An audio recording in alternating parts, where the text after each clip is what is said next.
परंतु मीराबाई जी नहीं मानी, जिस कारण से राजा ने मीरा को मारने का षड्यंत्र रचा।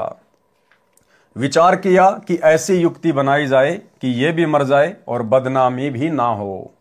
राजा ने विचार किया कि इसे कैसे मारें।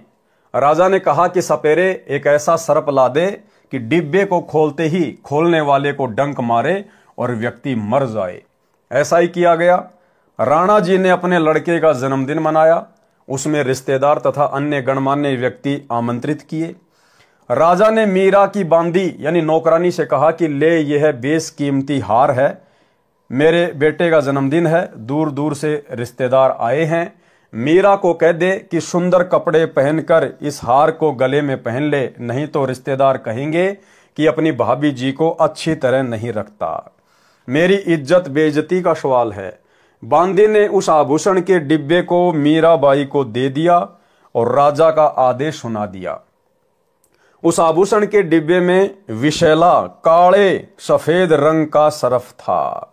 देखो भाई और बहनों, इसको कहते हैं परमात्मा, इसको कहते हैं परमेश्वर, इसको कहते हैं सारी सृष्टि का मालिक, सारी सृष्टि का रचयिता, अंतर्यामी। क्या कह रहे हैं गुरुदेव? जो डब्बा वो बांदी लेकर गई थी जिसमें विशेला सरफ था, सांप था, उस सरफ का रंग कैसा था? काले सफेद रंग का सरफ था। ये बातें आपको कहीं भी सुनने और देखने को नहीं मिलेंगी। आपको मीराबाई की कथा तो हजारों जगह मिलेगी सुनने को, पढ़ने को, लेकिन वो सरफ किस रंग का था? काले और सफेद रंग का। ये बातें केवल वही बता सकता है जो अंतर्यामी है, सारी सृष्टि का मालिक है, जिसने उस सरफ को भी बनाया, जिसने उस मीराबाई को भी बनाया।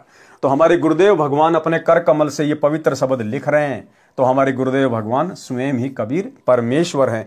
ये छोटी छोटी बातें होती हैं भाई और बहनों, परमात्मा सांकेतिक रूप से ही अपनी पहचान करवाते हैं। उसमें काले सफेद रंग का सरफ था। मीरा ने बांदी के सामने ही उस डिब्बे को खोला। उसमें हीरे मोतियों से बना हार था।